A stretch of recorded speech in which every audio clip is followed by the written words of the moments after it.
9-я республиканская телевизионная олимпиада по финансам и экономике среди обучающихся 11 классов общеобразовательных учреждений Республики Саха-Якутия.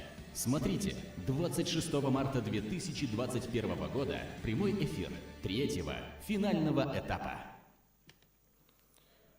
Итак, всем привет, дорогие наши, кто по ту сторону экрана. И я бы хотел сейчас представить жюри, а именно председателя жюри. Валерий Алексеевич Жандоров, министр финансов Республики Саха-Якутия. Также члены жюри. Набережная Анна Тимофеевна, директор финансово-экономического института СВФУ имени Максима Кирилловича Амосова. Майя Андреевна Данилова, министр экономики Республики Саха-Якутия. Гриднев Андрей Анатольевич, заместитель управляющего отделением Национального банка Республики Саха-Якутия, Дальневосточного главного управления Банка России. Долгунов Николай Николаевич, председатель правления Алмаз-Регионбанка. Все, ребята, вы готовы? Не слышно? Поднимите, пожалуйста. Ручки, ручки, ручки. Я должен проверить сигнал. Спасибо. Ну что, мы начинаем официальную часть. Добрый день, дорогие участники, члены жюри и зрители. Мы рады приветствовать вас на финале 9-й Республиканской телевизионной олимпиады по финансам и экономике для старшеклассников Республики Саха-Якутия. Сегодня мы узнаем, кто из наших финалистов займет первое место и получит главный приз, дорогие наши ребята. Целевое место в Финансово-экономический институт по направлению подготовки бакалавра, экономика и анализ данных.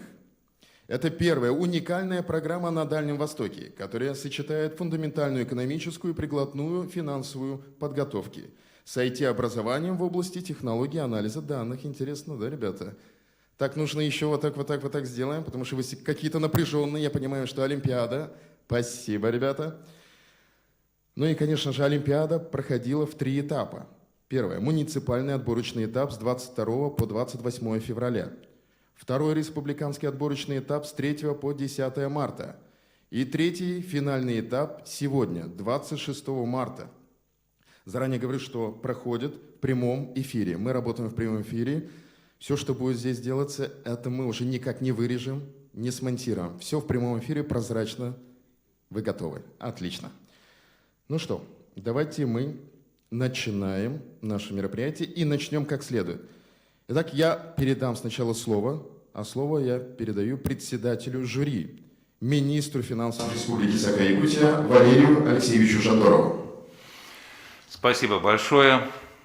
Добрый день, уважаемые участники финала 9-й телевизионной олимпиады по экономике и финансам Республики Саха-Якутия. 2020 год, конечно же, внес новые форматы проведения различных мероприятий, но мы не отказались от проведения традиционной олимпиады среди школьников в рамках повышения финансовой грамотности населения нашей республики. Это одно из знаковых мероприятий. Я напомню, что в 2019 году в российском конкурсе среди мероприятий повышения финансовой грамотности в номинации «Лучший ивент мероприятия» среди всех субъектов Федерации было признано лучшим данное мероприятие, телевизионный конкурс «Олимпиада» в Республике Саха-Якутия как лучший ивент мероприятия в данных стратегии повышения финансовой грамотности. Для нас это почетно. Уже 9-й. Мы проводим в формате, у нас участвуют 10 участников в финале, из них 3 участника находятся в студии, такая возможность, и возможность участия в режиме онлайн для остальных 7 участников. Возможно, это будет накладывать определенные технические особенности проведения данной олимпиады, но мы вместе с вами постараемся провести именно в традиционном виде по 3 этапам. Итак, я выражаю, во-первых, большую благодарность более 100 учащимся, которые приняли участие в телевизионной олимпиаде, и выражаю благодарность и признательность смельчакам, которые дошли до финала и которые выступают сейчас вместе с нами. Ну и всем участникам пожелаю быть собранными, активными и, как наш ведущий предлагает, не такими напряженными, Вот. Это наша телевизионная олимпиада, мы заинтересованы в ваших успехах. Ну а жюри попрошу тоже объективно и активно работать. Мы находимся в прямом эфире. Спасибо большое, удачи всем. Спасибо большое, Валерий Алексеевич. Ну что, дорогие наши ребята, давайте мы начнем. 9-ю республиканскую телевизионную олимпиаду. Поехали! Итак, вначале, конечно же, я понимаю, эмоции. Правила первого тура очень просты. Для начала я прошу вынести раздаточный материал. Пожалуйста, раздаточный материал.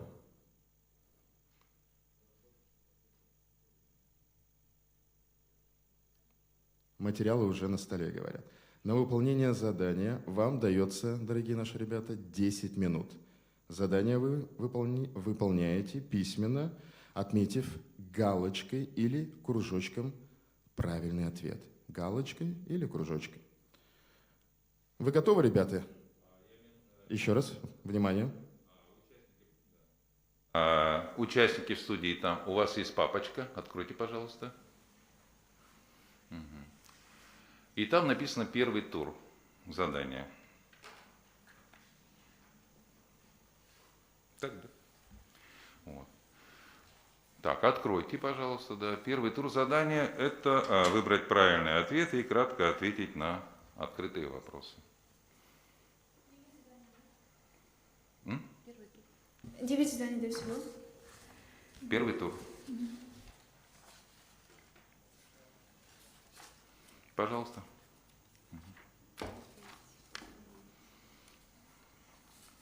Итак, 10 минут. Не торопитесь, спокойно, вдумчиво.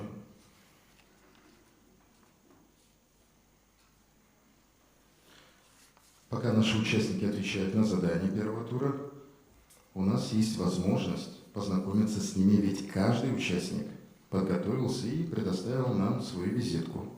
Давайте посмотрим.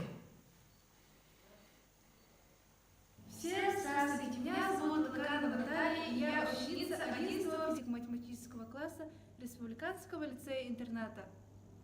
Если вкратце рассказать про себя, то я люблю изучать языки, играть на гитаре и бегать. Собственно, финансами я начала увлекаться, когда я готовилась к региональной олимпиаде по экономике.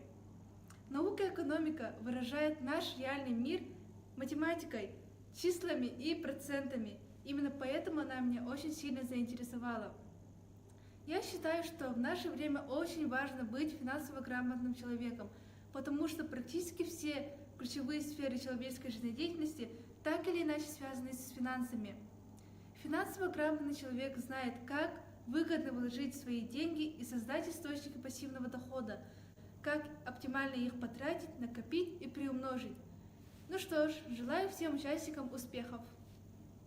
Добрый день, жюри, гости и участники Олимпиады. Меня зовут Соловьева Анастасия. Я являюсь выпускницей 11 Б класса 17-й школы города Якутска. В свободное время я читаю книги авторов, таких как Адам Смит, Боду Шефер, решаю экономические задачи. Люблю путешествовать и открывать для себя что-то новое. В будущем я вижу себя экономистом. Хочу пойти по стопам своих родителей и дедушки. Окончив школу, я хочу получить экономическое образование. Там я буду изучать углубленную экономику. Я смогу анализировать работу предприятий. Уже сейчас я тесно связана с финансовой сферой. Я являюсь финансовым волонтером. Помогаю своим друзьям и родственникам планировать их бюджет и рассказываю о интернет-мошенничестве. По мнению моих друзей, работа экономиста нелегка. Она требует большого упорства. Я готова все это преодолеть и работать для блага своего региона. Здравствуйте, меня зовут Сивцева Жанна, я ученица 11 Б класса, школы номер 33. Увлекаюсь спортом и в свободное время люблю почитать книги. Мой любимый предмет в школе – экономика. Хотелось бы после окончания школы связать свою жизнь с профессией экономиста. Считаю тему финансов интересной, и причиной, по которой следует изучать финансы, заключается в том, что базовые знания в этой области очень важны для любой сферы деятельности, то есть ни одна профессия не обходится без финансов. Финансовая система является важнейшей частью любого общества. Также считаю то, что стоит знать о финансах для успешного ведения бизнеса, уметь распоряжаться своими денежными средствами, а также для успешной, надежной и интересной карьеры. Спасибо за внимание. Всем привет! Меня зовут Качкина Антонина Сергеевна. Я учусь в 11 классе в Жиганской среднеобразовательной школе. Обычно я занимаюсь программированием, но сейчас я буду говорить на тему финансов. Итак, чем же мне интересна тема финансов? Тема финансов интересна мне тем, что в сфере финансов много математики, которую я очень люблю. Многие считают, что финансы – это просто деньги, но они ошибаются. Финансы – это совокупность экономических отношений, возникающих в процессе формирования, распределения и использования различных денежных фондов. То есть, финансы – это деньги в движении. Пока денежные единицы просто зарабатываются и тратятся – это деньги. А вот когда они начинают формироваться в денежные фонды, распределяются, направляются, тогда они превращаются в что? Финансы.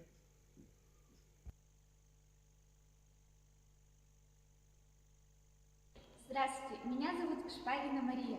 Я выпускница гуманитарного класса 26-й школы города Мирного. Я являюсь кандидатом в мастера спорта по художественной гимнастике и на протяжении 13 лет занимаюсь в этом спорте. Я считаю, финансовая грамотность необходима каждому человеку, ведь умение владеть финансовой грамотностью очень полезно в наше время. А именно, уметь обращаться с личными финансами, быть ответственным за принятие решений, знать такие финансовые инструменты, как депозиты, кредиты, вклады и банковские карты. Не зря же есть такая фраза «экономика – это жизнь». Поэтому очень полезно владеть финансовой грамотностью. Я Киберев Григорий, ученик 11 класса средней школы номер 26 города Мирного. Люблю заниматься, увлекаюсь географией, историей и экономикой. По моему мнению, тема финансов очень интересна, потому что финансы – это одна из самых важных составляющих в нашей жизни, в которой очень серьезную роль играют деньги. Поэтому крайне необходимо знать, как бережно с ними обращаться, знать, как не попасться на уловки мошенников из банков, микрофинансовых организаций, правильно брать кредиты. А без финансов всего этого не узнать. Здравствуйте, меня зовут Шакжиев Владимир, я ученик 11 класса Б школы номер 12. На самом деле, тема финансов меня интересовала всегда. Она обширная, интересная и многообразная. По сути говоря, финансы, они достаточно крепко засели в нашей с вами рядовой жизни. Мы эти финансы откладываем, мы их инвестируем, мы постоянно с ними что-то должны сделать. Но если оставить эту самую рядовую жизнь, то и углубиться немного более детальней, то мы вдруг обнаружим, что финансы играют достаточно существенную роль не только в нашей жизни, но и в жизни всего человечества. И они в первую очередь обязаны отвечать на другие вопросы. А какие это должны быть вопросы? Это должны быть вопросы такие как, кому капиталы текут в карман, почему в век информационных технологий в мире до сих пор присутствует 800 миллионов голодных и не искоренена бедность. И, наконец, главный вопрос – кому это выгодно? Привет, меня зовут Нина, мне 17 лет, и я ученица выпускного гуманитарного класса школы номер 26 города Мирного. Тема финансов мне была интересна еще с детства, но тогда я не задумывалась о важности финансов и их функциях. На сегодняшний день могу на примере своего хобби показать, как капитал зависит от жизнедеятельности человека. Я обожаю готовить, и необходимо выбирать продукты в соответствии с качеством и ценой. А также необходимо высчитывать себестоимость продукта для того, чтобы понять, выгодно ли его приготовление или же нет. Будучи выпускницей, мне необходимо выбрать профессию, связанную с моими пожеланиями и соответствующей заработной платой. Да-да, даже здесь мысль о финансах не отступает. Моя жизнь после окончания школы сильно изменится. У меня есть четкая цель для становления устойчивого независимого положения в обществе, и без капитала никуда.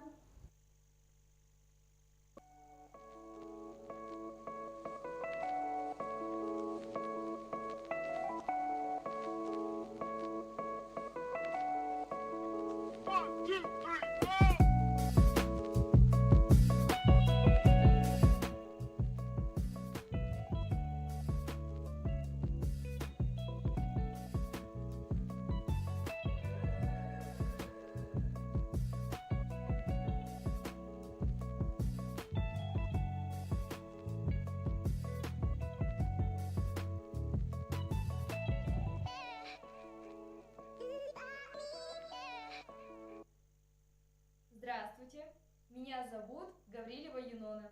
Я учусь в обычной школе номер 15 в поселке Светлом. О себе я расскажу лишь 3 вещи. Первое. Я хочу больше знать о сфере бизнеса, экономики, о финансах, так как от этого зависит наше с вами развитие и будущее. Второе.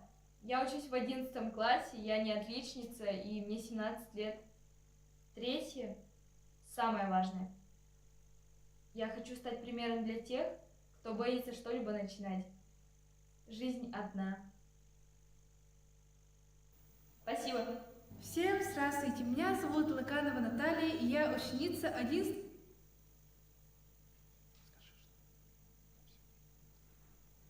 Большое спасибо за эти прекрасные визитки. Все старались, хорошо снято, все очень грамотно разговаривают и изложили всю информацию. Ну и, конечно же, если возможно, жюри тоже поаплодирует. Аплодисменты за ваши прекрасные визитки. Продолжаем. У вас остается, как мне и здесь в сценарии написано, 7 минут этой визитки. Значит, у вас остается еще 3 минуты. 3 минуты. 3 минуты. Да, 10 минут. Кто закончил, поднимите, пожалуйста, руки. Есть такие люди? Пока нет. Извините, а что за задание? Так, кто задает вопрос? Представьтесь. Я. Антонина. На ваши электронные адреса отправлены задания и отправлен пароль к нему. И вы его открываете и начинаете делать. Там 8 вопросов. Это вопросы первого тура нашей телевизионной олимпиады. Куда отправлены? На вашу почту. Почту. У меня интернета нет.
Еще раз всем привет, дорогие наши ребята.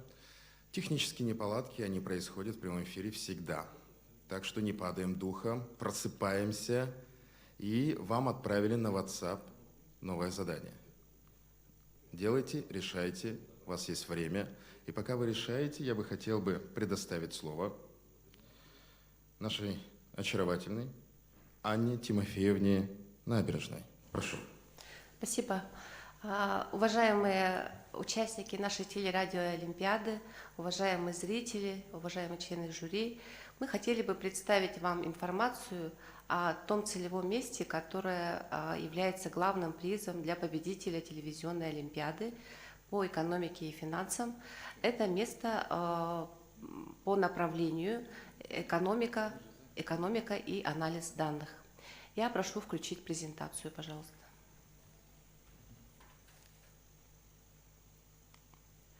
Это совместная программа бакалавриата Северо-Восточного федерального университета и Высшей школы экономики. Каковы преимущества данной программы? Это совместная работа преподавателей Высшей школы экономики и Северо-Восточного федерального университета. Имеется также возможность получить 2 диплома о высшем образовании без выезда из города Якутска.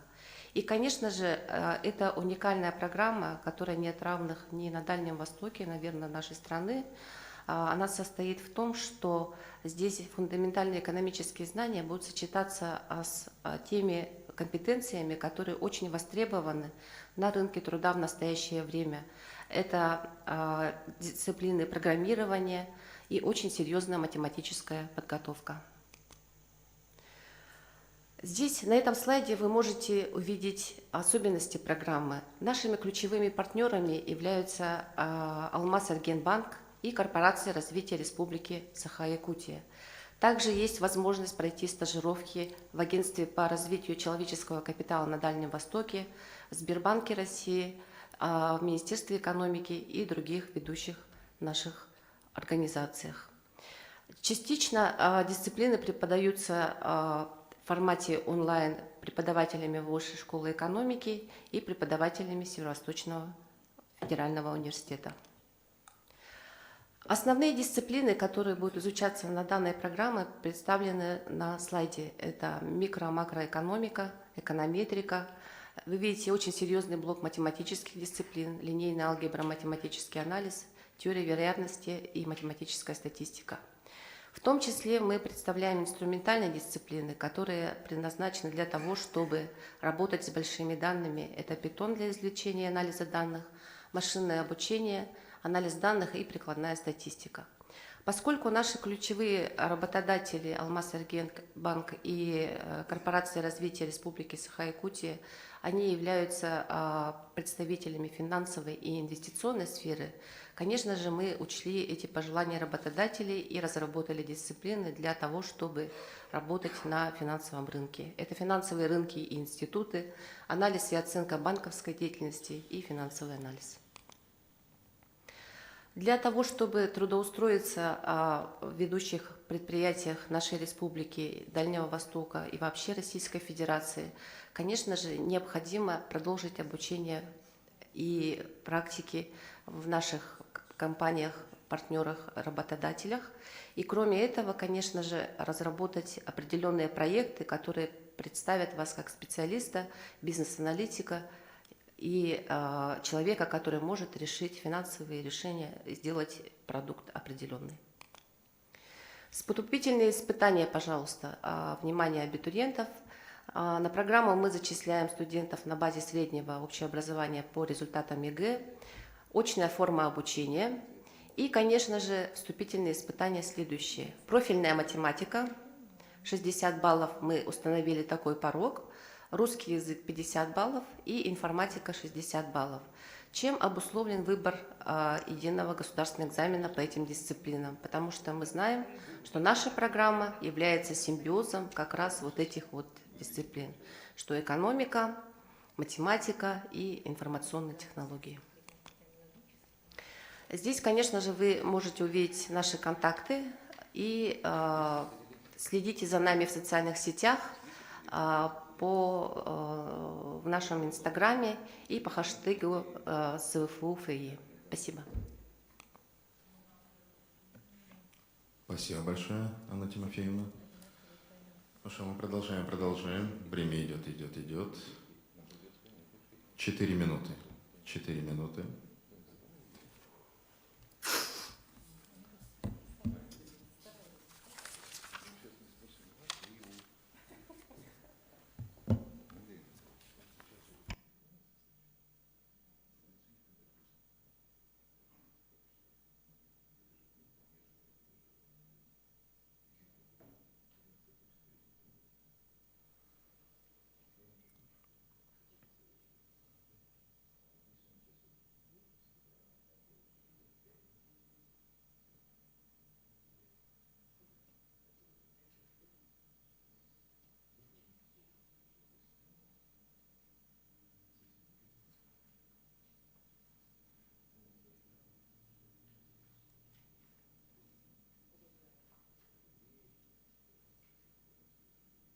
Две минуты.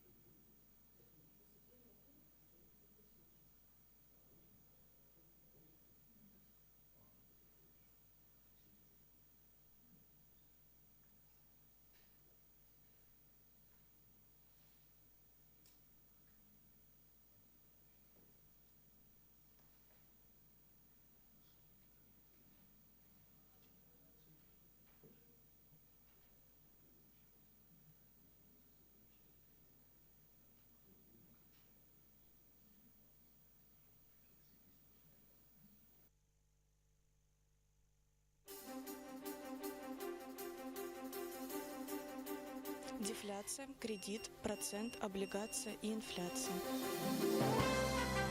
Инфляция в широком смысле собой представляет сокращение общего уровня цен на рынке, а в узком смысле это обесценивание бумажных денег. Вы ни в коем случае не должны переходить по этой ссылке. Вы должны сразу же добавить его в черные списки. Сейчас я разрабатываю проект, в котором создам приложение, где буду продавать якутские узоры в цифровом варианте через интернет. Министерство финансов Республики Саха-Якутия совместно с Министерством экономики Республики Саха-Якутия, Министерством образования и науки Республики Саха-Якутия и Северо-Восточным федеральным университетом имени Максима Амосова представляют Республиканскую телевизионную олимпиаду по финансам и экономике.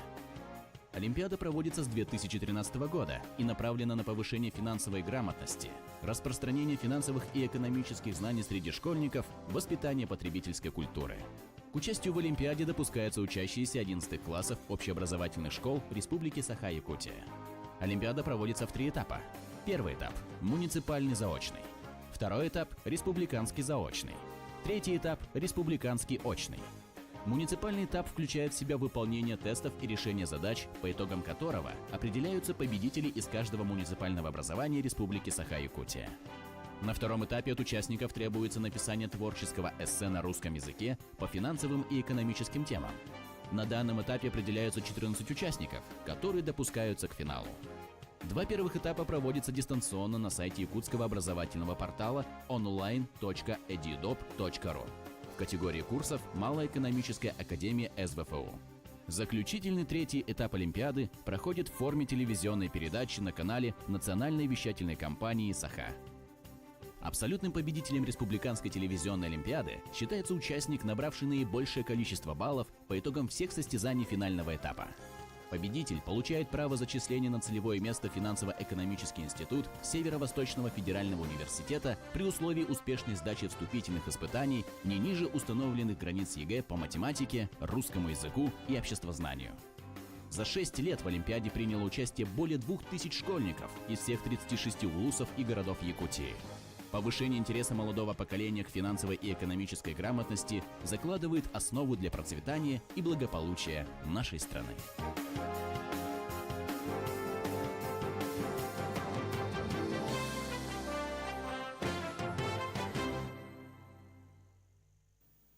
Спасибо, ровно мы завершаем.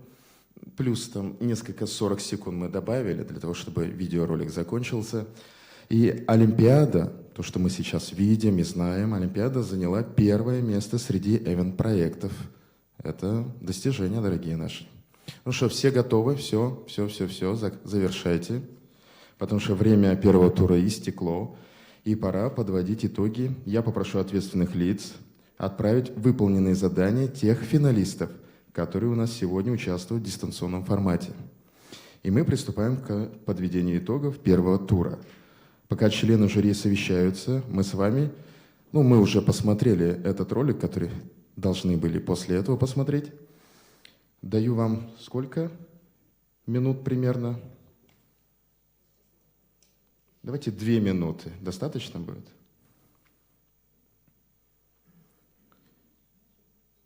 И техническую часть я бы хотел спросить. Мы можем еще дополнительно показать видеоролик, если возможно?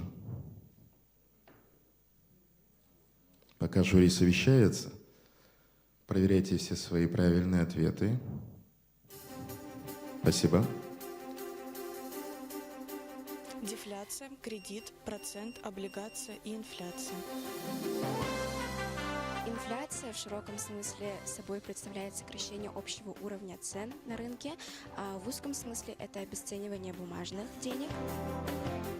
Вы ни в коем случае не должны переходить по этой ссылке. Вы должны сразу же добавить его в черные списки. Сейчас я разрабатываю проект, в котором создам приложение, где буду продавать якутские узоры в цифровом варианте через интернет. Министерство финансов Республики Саха-Якутия совместно с Министерством экономики Республики Саха-Якутия, Министерством образования и науки Республики Саха-Якутия и Северо-Восточным федеральным университетом имени Максима Амосова представляют Республиканскую телевизионную олимпиаду по финансам и экономике. Олимпиада проводится с 2013 года и направлена на повышение финансовой грамотности, распространение финансовых и экономических знаний среди школьников, воспитание потребительской культуры. К участию в Олимпиаде допускаются учащиеся 11 классов общеобразовательных школ Республики Саха-Якутия. Олимпиада проводится в 3 этапа. Первый этап – муниципальный заочный. Второй этап – республиканский заочный. Третий этап – республиканский очный. Муниципальный этап включает в себя выполнение тестов и решение задач, по итогам которого определяются победители из каждого муниципального образования Республики Саха-Якутия. На втором этапе от участников требуется написание творческого эссе на русском языке по финансовым и экономическим темам. На данном этапе определяются 14 участников, которые допускаются к финалу. 2 первых этапа проводятся дистанционно на сайте якутского образовательного портала online.edudop.ru. В категории курсов «Малая экономическая академия СВФУ». Заключительный 3-й этап Олимпиады проходит в форме телевизионной передачи на канале Национальной вещательной компании «Саха». Абсолютным победителем Республиканской телевизионной олимпиады считается участник, набравший наибольшее количество баллов по итогам всех состязаний финального этапа. Победитель получает право зачисления на целевое место в Финансово-экономический институт Северо-Восточного федерального университета при условии успешной сдачи вступительных испытаний не ниже установленных границ ЕГЭ по математике, русскому языку и обществознанию.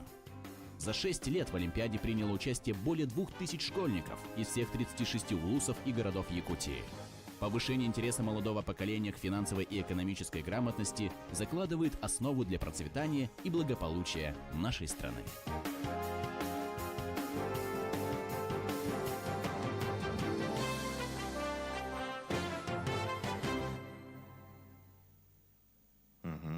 Прекрасный ролик мы посмотрели уже 2-й раз.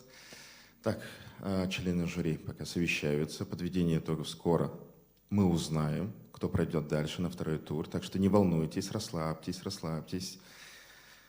Да, 2 нас, к сожалению, покинут. 8 человек проходят на 2-й тур. Так что кому-то не повезет, так 8 повезет пройти уже во 2-й тур. Пока совещаются наши жюри, я бы хотел задать вопросы именно нашим прекрасным, которые сидят здесь, вживую, в реале, в прямом эфире. А с вами мы отдельно уже поговорим дистанционно, потом. Давайте я вам задам вопросы, пока наши совещаются. Первый вопрос. Какой из этапов, это уже в конце я спрошу. Какие еще предметы вам интересны, кроме экономики? Кто первый? Представьтесь. Меня зовут Лаганова Наталья. Кроме экономики, я интересуюсь еще английским языком и математикой. Вот. Все. А хобби, увлечения? Хобби, конечно. Я люблю играть на гитаре, а еще я люблю бегать по утрам. Вот. Приложение платформы TikTok, наверное, вы в сторону, да, закрываетесь? Или Да. вообще не регистрируетесь? Да. Да, потому что TikTok, социальная сеть TikTok развивает клиповое мышление, что мне очень нравится. Вот. То есть вы зарегистрированы там? Нет. Нет, ну хорошо. Я не буду говорить, я нейтрален. И этот же вопрос дальше. Кроме экономики. Какой предмет? Я люблю заниматься английским, потому что я люблю путешествовать, и там я могу развивать свои языковые барьеры. Где последний раз вы были? До пандемии, конечно же. В Турции. Турция. А хобби, увлечения? Ну вот английский. Английский, только английский? То есть не гимнастика, не танцы? Хорошо. Такой же вопрос вам. Здравствуйте, меня зовут Сивцева Жанна. Кроме экономики, я изучаю немецкий язык и люблю саму математику. Мое хобби — это спорт, волейбол, баскетбол. Я зарегистрирована в ТикТоке и думаю, что не весь контент считается, для... В общем, это развлекательная соцсеть, которая... Надо понимать правильно, да? Вы Да, познавательная. И очень много людей, которые преподносят свой контент для подготовки, может быть, к экзаменам. Вот. Спасибо. Если возможно, дистанционно, кто может ответить на этот вопрос, кроме экономики, какой предмет вам нравится? Есть такой человек? Поднимите руки. Через Zoom. Ага, прошу. Можете говорить. Включите микрофон. До 8 класса была чисто творческим человеком, шла по стопам своего отца, Баймерона, вот, и я занималась гимнастикой дома, потом пение, вокал, танцы, вот. Спасибо. А на сегодняшний день экономика, информатика, математика. Все. Спасибо. Дальше кто хочет ответить на этот вопрос? Прошу. Кроме экономики, мне нравится предмет математики. Моя бабушка была учителем математики, и поэтому можно сказать, что я пошла по ее стопам. И также собираюсь поступать на экономический. Я 2 года назад закончила музыкальную школу, а из хобби люблю кулинарию. Занимаюсь кондитерством, пытаюсь развиваться в этом. Вот. Торт вы сделали. Из чего? Какие начинки были? Просто мы чуть-чуть проголодались. Красный бархат, медовики. Единственное, что еще не успела попробовать, это сникерс, но это в процессе. Хорошо, только берегите зубы. Зубы берегите, она сладкая. Спасибо. Так, кто следующий? Гриша, давай. Гриша. Вот девушка. Отвечайте. Прошу. Как я уже указала в визитной карточке, я люблю готовить. От обычной жареной картошки доходит до тортов. Еще мне нравится, кроме предмета экономики, русский язык и обществознание. Обществознание я изучаю углубленно с 7 класса. Я сдавала его ОГЭ в 9 классе, сейчас буду в 11, и моя будущая профессия будет зависеть с обществознанием. Будет. Обществознанием? Да. Я выбрала таможенное дело уже. Зря ты это сказала сейчас, но все равно.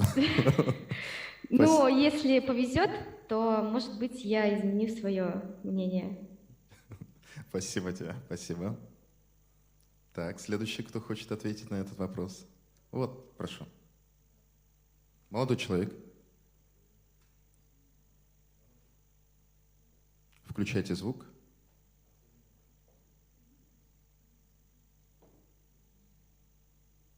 Так, звук. Молодой человек, звук включите.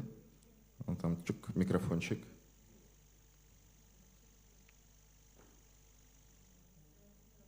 Вас не слышно. К сожалению, не слышно. Не слышно. Вот, по-моему, звук появился. Появился? Есть. Появился? Угу. Да. Так, помимо... Меня же слышно, да? Да, слышно. Отлично. Помимо экономики меня интересует... Хорошо. Помимо экономики меня интересует история, то есть я увлекаюсь этой наукой. Да, ну и если, конечно, если мне не получится связать свою жизнь с экономикой, то я вполне могу себе позволить перейти на другой вектор своего развития в будущем. То есть это вот и все. На всякий случай, да, как я понимаю? Загашник такой. Не увлекаюсь. Да, на всякий случай. Спасибо тебе, спасибо. Так, кто еще может ответить? Хотелось бы, чтобы все ответили на этот вопрос.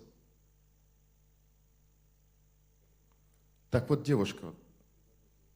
Нет, вы? Нет, сразу видно. А вот, вы еще не отвечали. У вас вот розовенькое что-то наверху.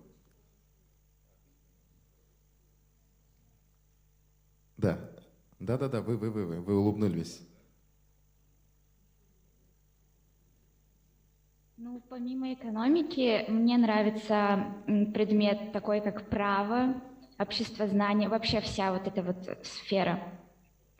Вот я занимаюсь спортом, мне нравятся танцы, рисование. Спасибо. Дальше я не могу задавать вопросов. Спасибо большое. Так вот, молодой человек, Гриша, давай ты ответь. Ну, я увлекаюсь историей и географией. Ну, к сожалению, на хобби время не остается, что учеба занимает все мое свободное время. Сколько часов ты тратишь, Гриш? Ну, на учебу, помимо уроков, еще в среднем часа 2-3. В компьютерные игры не играешь, Гриш? Время вообще не остается. Да и не люблю это дело. Оно вредит нашему здоровью. А физически, зарядку утреннюю, физкультурой? Ну, это да. Зарядка есть, но, к сожалению, физкультурой занимаюсь мало. Гриш, планку ты делаешь школы. обычно? Планку. Знаешь, что такое планка? Да. Сколько секунд ты стоишь? Ну, минуту. Минуту? Честно скажу, что я 40 секунд, Гриш. Но ты круче меня. Круто. Браво. Спасибо большое за ответы.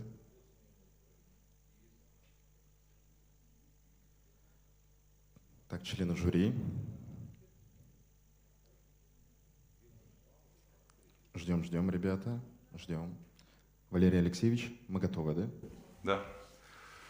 Уважаемые коллеги, безусловно, и участники, вот этот первый опыт у нас проведения в режиме Олимпиады накладывает свой отпечаток. У нас из 10 участников мы получили данные по 9 участникам. У Антонины Кычкиной, это Жиганская средняя образовательная школа, возникли трудности с передачей данных. Она попросила по телефону нам озвучить, поскольку не загружается информация по WhatsApp.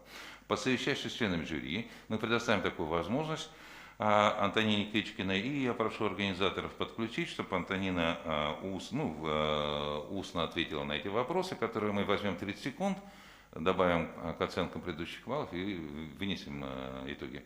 Хорошо? Хорошо. Сейчас мы подключаем, да? Правильно я вас понимаю? Да. Мы готовы слушать.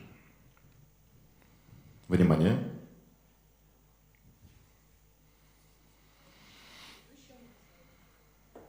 Может, по телефону? Давайте я позвоню ей. Да, по телефону. И кто-то должен транслировать. Что по телефону? Антонина, вы нас слышите? Да. Вы можете по телефону или так? Как вам легче? По телефону. По телефону давайте. Возьмите телефон. Это я звоню. Микрофон можете выключить. Здравствуйте.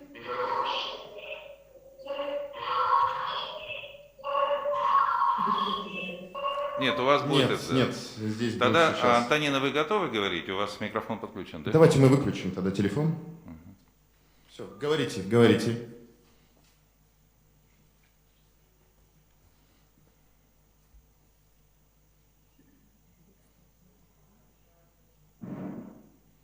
Мы вас слушаем. Антонина? Слушаете? Да. Ваши ответы. Мои ответы. А ответы на что? То есть даже вопросов вы не получили? Хорошо, давайте я буду задавать вам вопросы. Хорошо? Это очень сложно, да, будет. Так что плюс 1 балл, да, за сложность, или как там обычно происходит. Так, вы готовы, Антонина? Первый вопрос. Как называется банковский вклад, я медленно буду читать, который можно снять в установленный срок? Как называется банковский вклад, который можно снять в установленный срок? Не торопитесь.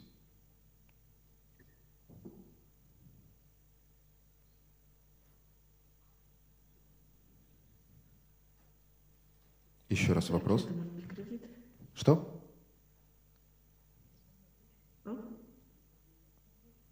Давайте еще раз я вопрос задам.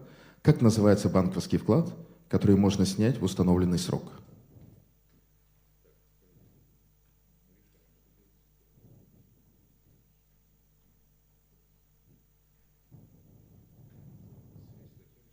У меня ответ написан, я не буду подсказывать сами. Но это одно слово. Все, я больше ничего не могу сказать.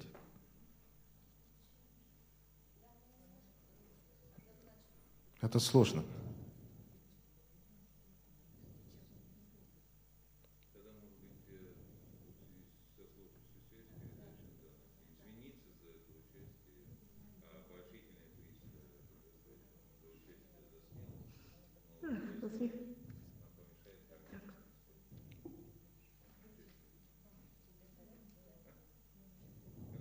Хорошо? Сейчас передадим.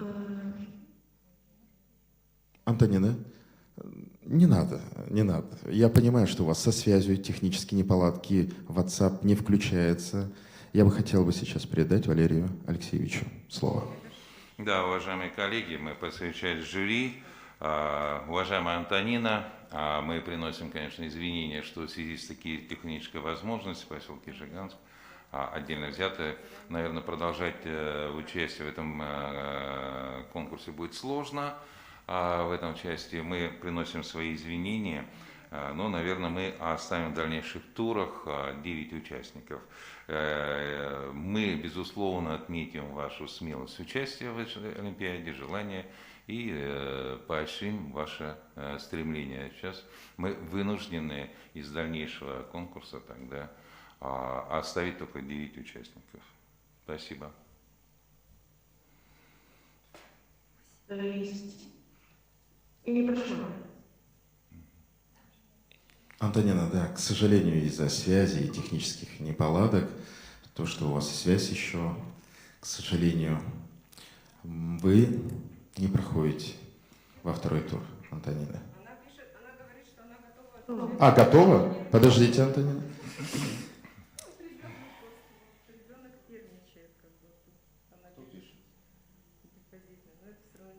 Это неверный ответ, да, к сожалению, не депозитный. Да, решение жюри принято. Спасибо. Антонина, извините, да, вы не проходите на второй тур. И ответ неправильный. Да. Ответила? Выключить можно или как? Выключать ее.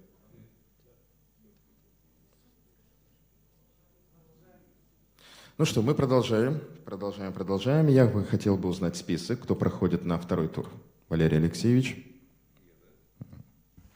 Так, уважаемые коллеги, мы подвели итоги первого тура. В основном хотел бы отметить для всех участников, большая часть ответов на ваши вопросы были правильными. Это очень радует.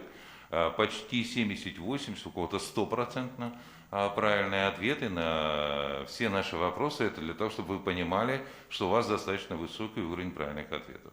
Но при этом у некоторых были неточности, либо неправильные ответы. Поскольку по итогам тура у нас выбывает 2 человека, к сожалению, по техническим причинам у нас выбыло из дальнейшего соревнования Антонина Кычкина, и по решению жюри выбывает также из дальнейшего испытаний Сивцева Жанна Александровна. Мы благодарим Сивцеву Жанну за участие в нашей Олимпиаде, так, и говорим спасибо и признательность, и в дальнейшем желаем успехов в этом году, так, поступить в тот вуз, который вы выбрали, продолжите ваше образование, надеюсь, вы на это нацелены, высшее образование, так, и пожелать вам удачи в дальнейшей учебе и жизни. Спасибо вам. Спасибо. Так, ну кто проходит, давайте я озвучу. Проходит у нас Мария Алексеева на 2-й тур, Юнона Гаврилева, Гриша Киберев, Нина Маркова, Анастасия Соловьева, Мария Шпагина, Владимир Жакжиев, Наталья Лаганова. 8 участников на 2-й тур. А кто не прошел, к сожалению, у вас вся жизнь впереди. Не расстраивайтесь. Ну что, мы продолжаем.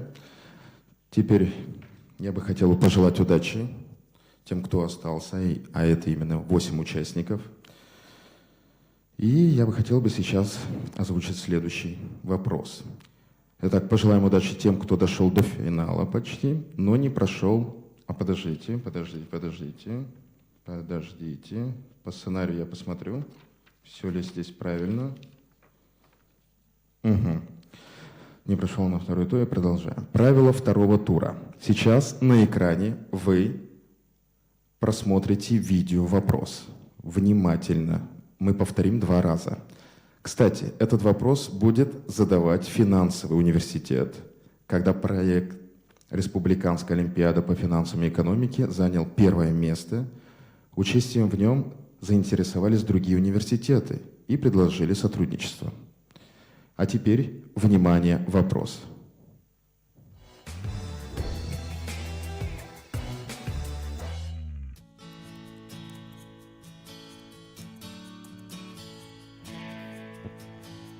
Никит, привет, не отвлекаю? Нет. Слышала, ты успешный бизнесмен, поэтому вопрос тебе как гуру бизнеса. Присаживайся, обсудим. Я тоже хочу открыть свое дело. На что в первую очередь стоит обратить внимание при открытии своего бизнеса? Так, ну в первую очередь нужно задуматься о твоих финансовых и инвестиционных показателях, а затем поразмыслить, что же такое рыночное равновесие.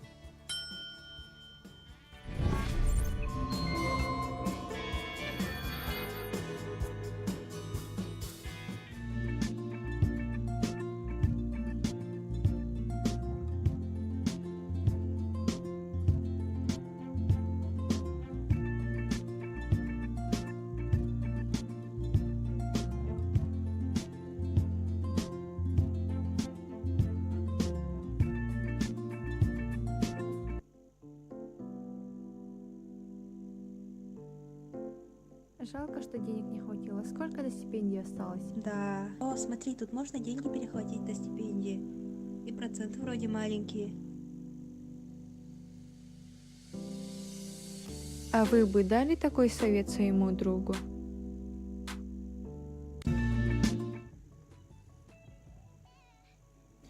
У каждого есть банковская карта, которой мы пользуемся каждый день. Мы оплачиваем покупки в магазинах, в интернете, снимаем наличными. С помощью мобильного приложения мы переводим деньги родным и знакомым. Как вы считаете, банковская карта является вашей собственностью или собственностью банка?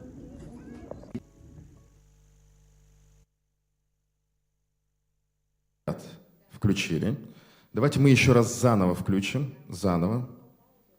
Да, и желательно по очереди включать, через паузу, если возможно.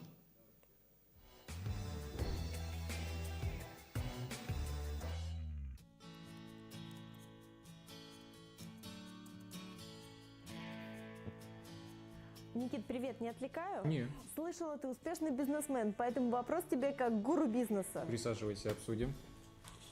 Я тоже хочу открыть свое дело. На что в первую очередь стоит обратить внимание при открытии своего бизнеса? Так, ну в первую очередь нужно задуматься о твоих финансовых и инвестиционных показателях, а затем поразмыслить, что же такое рыночное равновесие.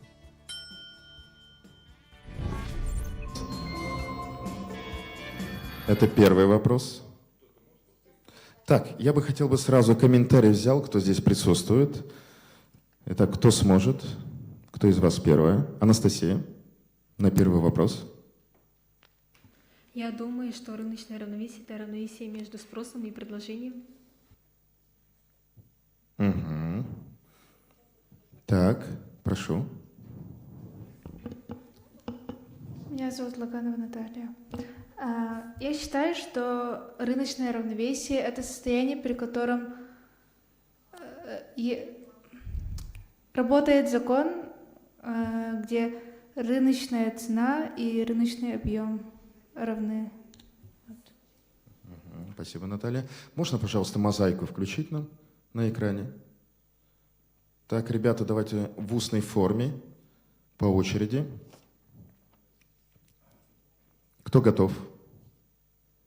Ну, давайте Гриша Киберев. Григорий. Рыночное равновесие – это ситуация на рынке, когда спрос равен предложению. Угу, спасибо. Юнона. Юнона. Я считаю так же, как и Кибиев Гриша, когда спрос равен равновесию. Угу, это Юнона ответила. Так. Мария Алексеева. Подождите, я слишком нервничаю, я запуталась. Когда спрос равен предложению. Не нервничайте, Мария, все хорошо, все хорошо. Мы вас поддерживаем, всех поддерживаем. Нина Маркова. Нина Маркова. Ответ на первый вопрос или уже на второй? Давайте на первый вопрос. Ну, рыночное равновесие – это такая ситуация на рынке, когда спрос товара равен его предложению. Ну, я со всеми соглашаюсь. Это Нина Маркова. Анастасия Соловьева уже ответила. Мария Шпагина. Рыночное равновесие – это такая ситуация на рынке, когда происходит баланс, то есть спрос равен его предложению. Владимир Шакжиев. Согласны? Не согласны? И ваш ответ. Я совсем согласен. Я совсем согласен. Что тут еще можно добавить? Уже 10 раз сказали тоже. Да, это рыночное равновесие, это ситуация, когда спрос как раз и равен предложению. Спасибо. Спасибо, Владимир. Все остальные уже. Можно добавить? Да, конечно. Я соглашусь со всем, что сказали, и хотелось бы добавить, что взаимодействие спроса и предложения приводит к установлению равновесной или рыночной цены. Пожалуйста, имя скажите для наших членов жюри. Алексеева Мария. Она дополнила. Это Мария Алексеева. Ну что, давайте включим второй вопрос на экране.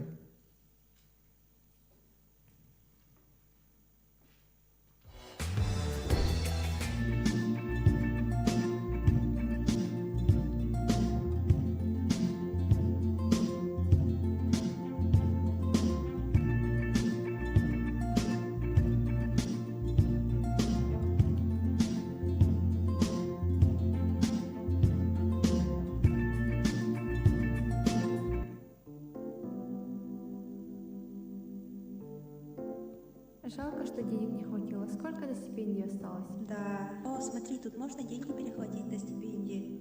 и проценты вроде маленькие.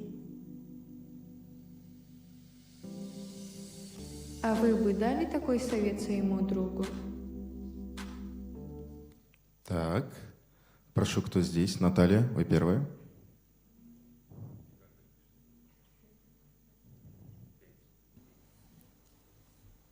$0,05 в день будет 1,5 в месяц. В месяц, да. И поэтому я бы не дала такой совет своему другу. То есть вы рекомендовали бы такой совет? Нет, ни в коем случае. Потому что получается, что он еще доплачивает половину своей займа, который он взял. Спасибо. Это Наталья Лаганова. Так, дальше идем.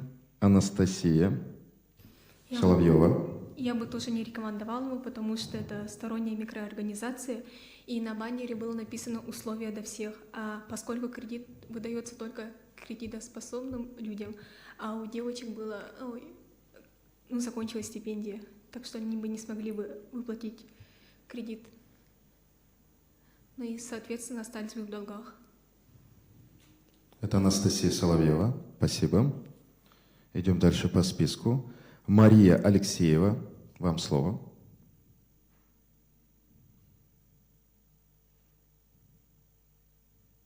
Мария Алексеева. Микрофинансовые организации, у них лучше не брать кредит, особенно если это 0,05%, потому что иначе это получается большая переплата, поэтому я бы не стала советовать брать кредит там. Спасибо. Юнона Гаврилева. Юнона Гаврилева. Так, вас не слышно. Микрофон включите, пожалуйста. Микрофон. Я бы не хотела вообще видеть такую доверчивую подругу, либо закалила бы ей сама характер, потому что мне сказали, что... Так, тихо. Другие пока, пожалуйста, выключите микрофоны. Заново, Юнона, чтобы было слышно. Я говорю, что подруге не надо быть такой доверчивой, так как 0,5% сказано, что это в день. А если так суммировать, посчитать, то да, она переплачет намного больше, чем возьмет. Вот все. Спасибо. Это Юнона Гаврилева. Идем дальше. Гриша Киберев. Я бы не дал такой совет, потому что 0,05% в день это гораздо больше, чем в обычном банке. И поэтому получается большая переплата. Также у девочек закончилась стипендия, поэтому они являются неплатежеспособными. Они не смогут отдать этот кредит и станут должниками. Спасибо, Григорий. Нина Маркова.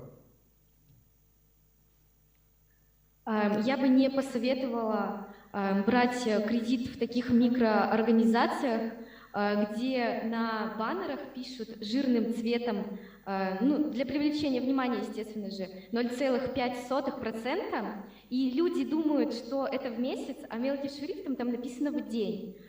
И если посчитать сумму в месяц, которую мы должны будем отдать, только по процентам, она будет намного превышать, чем в других организациях по устойчивому проценту. Поэтому я бы не посоветовала своей подруге взять этот кредит. Ответила Нина Маркова. Мария Шпагина, вам слово. Я бы не дала такой совет, потому что это получается абсолютно невыгодно, потому что происходит переплата, а девушка не платежеспособна. Спасибо. Это Мария Шпагина. Владимир Джакжиев.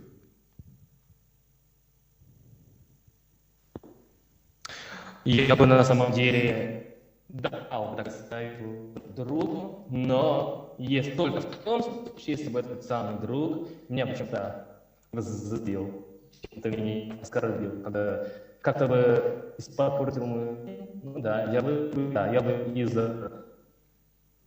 из 10 бы ему дал какой-то совет, чтобы он взял кредит в МФО. Ну, на самом деле, конечно же, это невыгодно, это 0,5% в день, сколько это в год? Это больше 180% в год, да.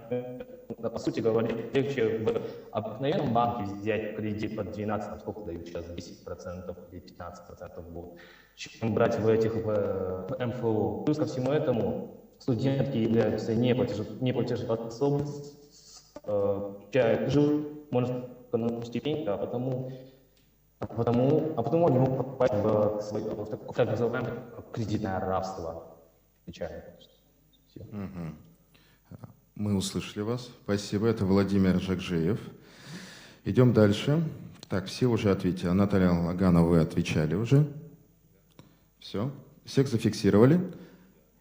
Спасибо. И вот я заметил, кто-то там руку поднимал. Да. Это вы, Юнона. Включите микрофон. Микрофон, не забывайте. Да. Она хочет дополнить. Не будем, да? Все, идем дальше. Следующий, третий вопрос. Третий вопрос.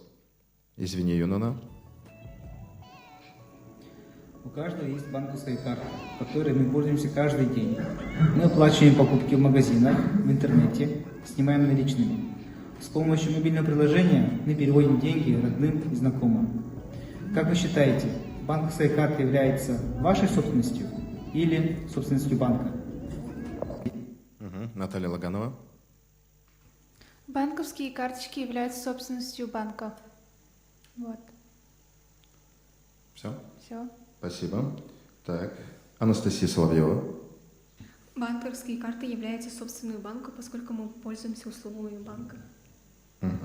По списку Мария Алексеева.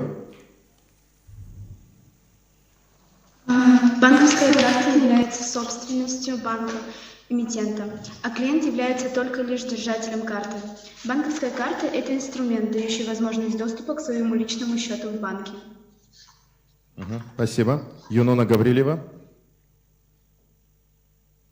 Юнона Гаврилева.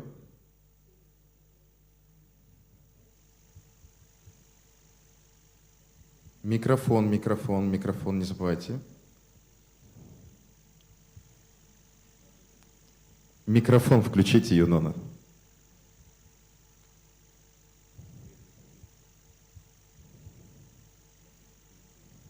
Пока Юнона включает микрофон, Гриша Киберев. Банковская карта является собственностью банка, так как мы получаем ее лишь при открытии счета, и она нам нужна для того, чтобы мы могли получить быстрый доступ к счету. И поэтому мы ее должны будем вернуть при закрытии счета. Так, Нина Маркова. Естественно, карта является собственностью банка. Мы являемся лишь пользователями этой карты. Банк выдает нам условия пользования, то есть оплата в год, за пользование этой картой, потом сроки, поэтому однозначно карта – это собственность банка. Спасибо, это Нина Маркова. Мария Шпагина. Сама банковская карта является собственностью банка, а клиенты лишь являются пользователями, то есть они совершают снятие наличных денег, оплачивают различные товары и услуги. И заранее хотел бы сказать, кто дистанционно отвечает, вы еще можете в группу отправлять свои ответы правильные. Так, у нас Владимир Шакжиев.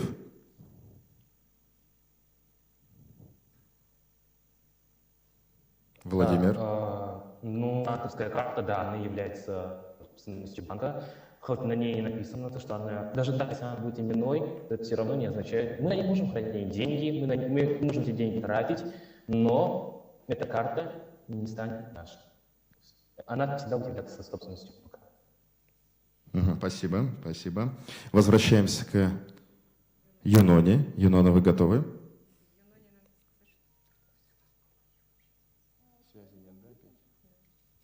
Юнона, вы готовы? Трубку возьмите, трубку телефонную.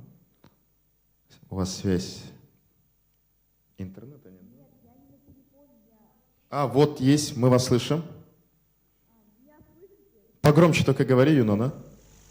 Хорошо. Карта – это собственность банка, как вы уже сказали, но на ней лежат, получается, ваши деньги, ваши операции, ну, то есть вы сами составляете свои операции переводов, там, и можете вывести сюда денег.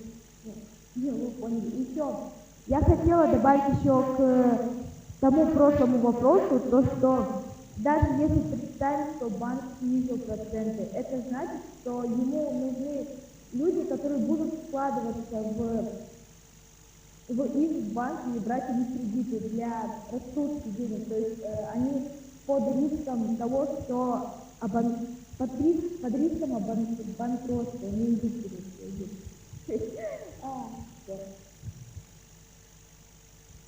Спасибо. Спасибо, Юнона. Ну что, все ответили на 3 видео вопроса. Пока наше жюри совещается, предлагаю посмотреть ролики по финансовой грамотности и повысить свои знания в области финансов. Внимание на экран. Год назад ваше любимое молоко стоило 50 рублей. Сегодня за такой же пакет нужно отдать на 3 рубля больше. Значит ли это, что надо рассчитывать на подорожание в будущем? Вовсе не обязательно. Рост цен – результат разных факторов. Один из них, хотя и не главный, – наши ожидания. Но как ожидаемая инфляция может влиять на реальную? Это работает так. Есть покупатели, продавцы и их прогнозы о том, как цены на товары могут измениться. Покупатель слышит из новостей что-то про инфляцию. Да и его коллеги по работе твердят, что экономика нестабильна. И тогда он идет и покупает товары впрок, думая, что те скоро подорожают. Деньги обесцениваются каждый день, думает он, поэтому нет смысла копить. Примерно так же поступают и другие покупатели. Продавцы тоже слушают коллег и новости. И опасаются, что поставщики увеличат цены. Тогда выручки от продаж по текущим ценам может не хватить, чтобы закупить новую партию товара. Чтобы обезопасить себя, продавцы повышают стоимость товара из старых партий. А поставщики товаров полагают, что могут подорожать сырье или оборудование, нужное для производства. И тоже заранее повышают стоимость своей продукции. В итоге цены на товары в магазинах действительно растут. И чем пессимистичнее ожидания покупателей и продавцов, тем больше они влияют на реальную инфляцию. Поэтому инфляционные ожидания регулярно замеряют и учитывают в денежно-кредитной политике. Ведь ее цель – стабильная низкая инфляция. Хотите узнать больше? Читайте на сайте fincult.info. Что такое рефинансирование кредита? Это банковская услуга, которая позволяет погасить старый кредит за счет нового на более комфортных условиях. Как это работает? Допустим, несколько лет назад вы взяли кредит и в срок платили ежемесячные взносы. Но за это время ставки по новым кредитам снизились, и вы тоже хотите снизить ставку по своему кредиту. Вы можете попробовать рефинансировать его в своем банке или посмотреть аналогичное предложение в других.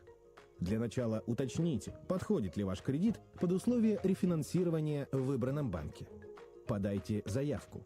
Укажите информацию о доходах, данные паспорта и приложите договор на выданный кредит. Банк может запросить и другие документы.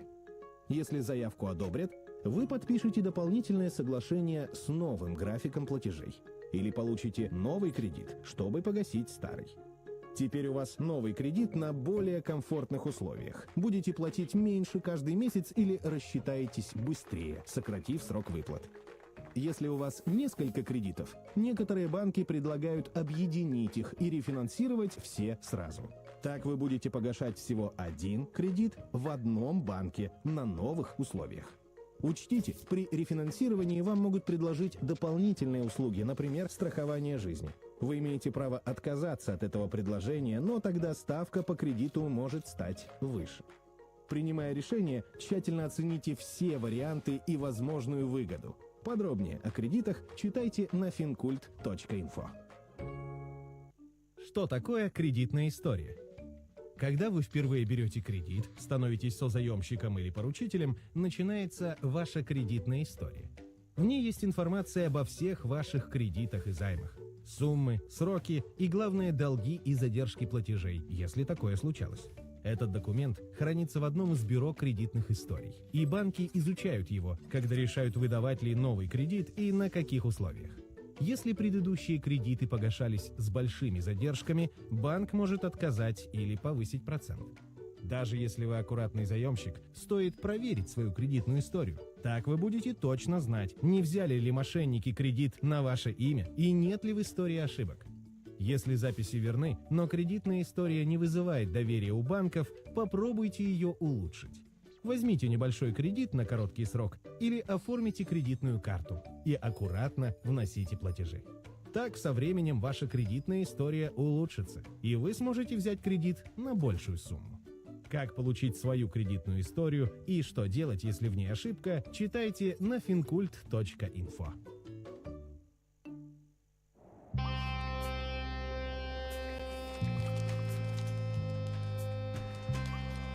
Мой маленький друг, садись поближе, я расскажу тебе сказку. Каждый мечтает жить богаче, быть первым и не иначе. Без работы, подачек, заначек, иметь денег пачки. А значит, многие инвестировать спешат. На этом пути их поджидает опасная лапша. Это не просто вранье, которое ты слышал. Давай останемся друзьями. От своей бывшей ваш звонок очень важен для нас. Трубки телефона на 3-м часу на линии в ожидании дозвона.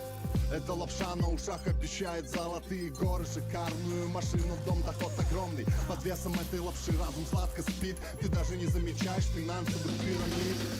Лапша на ушах оставит без гроша. Поведется или нет, тебе решать. Лапша на ушах оставит без гроша. Поведется или нет, тебе решать. Лапша на ушах исчезает после того момента, когда требуешь от лапшичника уставные документы. Если тебя сразу друзей привезти попросили, попроси в ответ лицензию Банка России. На фондовом рынке никто не предскажет сценария. Гарантировать доход запрещено парламентариями. Также на рынке нет таких инструментов, чтобы обещать доход больше 20%. Не торопись отдавать свои деньги агенту, чтобы стать кроликом в его экспериментах. По этим признакам любому сразу станет видно прикрытую лапшой финансовую пирамиду. Лапша на ушах оставит без гроша. Поведется или нет, тебе решать. Лапша на ушах оставит без гроша. Поведется или нет, тебе решать.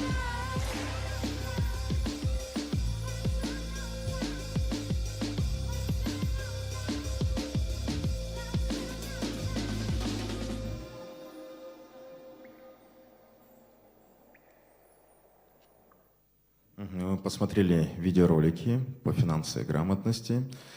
Так, члены жюри сейчас совещаются. И давайте я задам несколько вопросов, а именно один. Если что, может быть еще второй вопрос. Здесь не волнуйтесь, это вопросы ни на что не влияют. Итак, сколько времени вы тратите на подготовку к занятиям? Наталья. На подготовку к занятиям? Да, к занятиям. Именно по экономике. Делаю уроки? Да. Вообще я учусь с 8 до 4 часов, а потом с 4:30 до 6 я сижу в библиотеке, и затем ужин, и от 8 до 9, до 10 часов я делаю уроки. Вот. Анастасия? Ежедневно я готовлюсь к ЕГЭ по 2-3 часа, чередуя свои предметы. Во сколько засыпаете? Не в 2 часа ночи? Нет, после 10 где-то. После 10. Наталья также, да? Я обычно засыпаю в 23 и встаю в 6 часов. Так, ребята, по очереди. Ну, давайте по списку, так будет легче. Мария Алексеева. Подготовка к экзаменам и сама учеба занимает большую часть моего времени. С утра я учусь где-то до часов 2. С 3 у меня начинаются консультации, примерно до 5. И потом я делаю уроки вечером. В основном свободными остаются только выходные. Засыпаю, около 11 часов. А встаете? Часов 7. Спасибо. Юнона?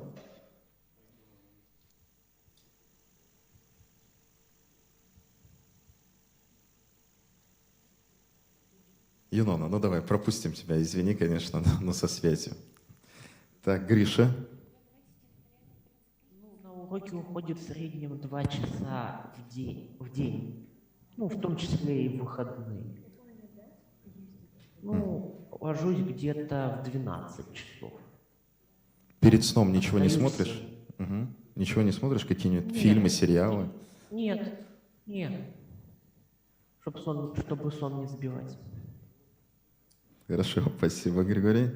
Так, Нина Маркова. Безусловно, время на подготовку к занятиям зависит от дня, ну, от следующего дня, который предстоит. Есть предметы, к которым я делаю большой упор для подготовки, например, как обществознание, экономика, право. Ну, и есть, которые не очень. Поэтому в целом где-то 2-3 часа в день. Ну, или ночью делаю уроки.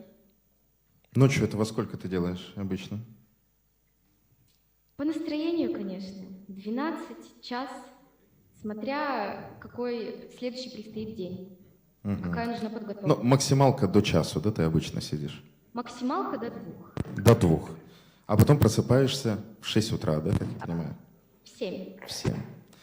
Надо спать побольше, Нина. Так, идем дальше. Мария Шпагина. Ну, вообще подготовка к экзаменам занимает большую часть моего дня. То есть с 8 до 3 я в школе, потом, смотря это еще какой день недели, потом я могу, если есть консультации, то я иду опять в школу на консультации, которые проходят где-то 1,5 часа. После прихожу домой, у меня тренировка, и потом я делаю уроки вечером уже, и еще у меня вебинары смотрю, репетитор. Мгм. И засыпаешь во сколько? Ну, где-то в 12, наверное. Ясно. Спасибо. Поздно. Владимир, давай, завершай.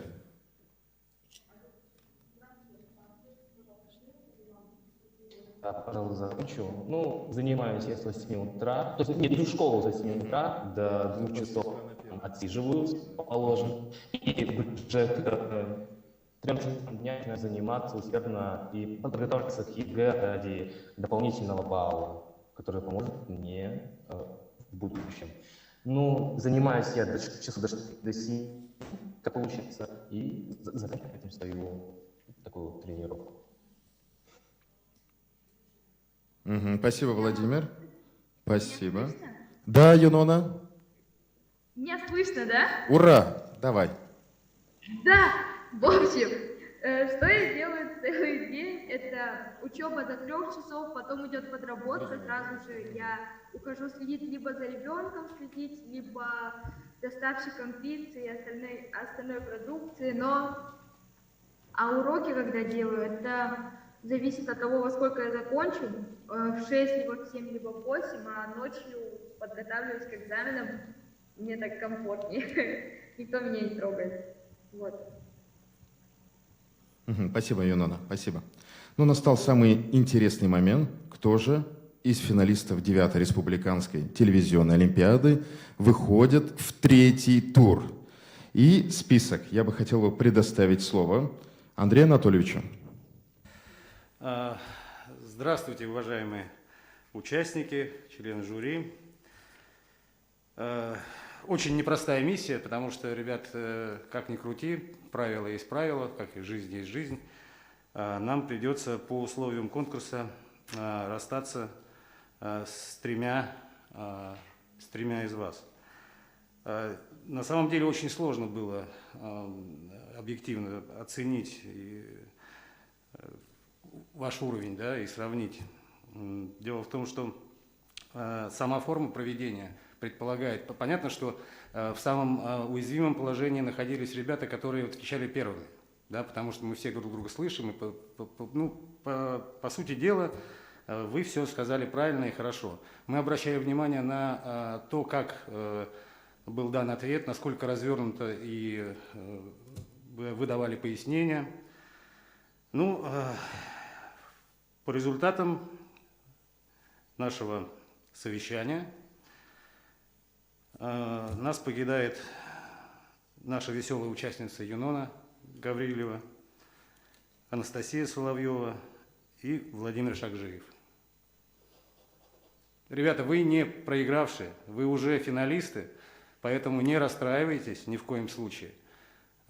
Дерзайте дальше, и всего вам доброго. А остальным участникам успехов в третьем туре. Спасибо. Спасибо большое. Аплодисменты тем ребятам, которые, к сожалению, не прошли. Ничего, в жизни всякое бывает. Это как бы маленькая крупиночка. А дальше будет все больше и больше только позитива и карьерного роста. Куда вы пойдете, конечно, выберите. Так, давайте я озвучу, кто не прошел. Это Юнона Гаврилева, Анастасия Соловьева и Владимир Шакжиев. Спасибо, ребята. Ну что, мы идем дальше. Мы озвучивали уже... То есть прошло время, давайте мы озвучим задание уже на третий тур, по результатам которого станет известно имя победителя Олимпиады. Итак, все участники получили домашнее задание подготовить спич, устный доклад на тему «Цифровая экономика. Новые возможности». За 1 минуту вы должны рассказать ваше видение по этой теме. Ну что, приступим? Давайте я буду по списку озвучивать, кто будет начинать. Мария Алексеева.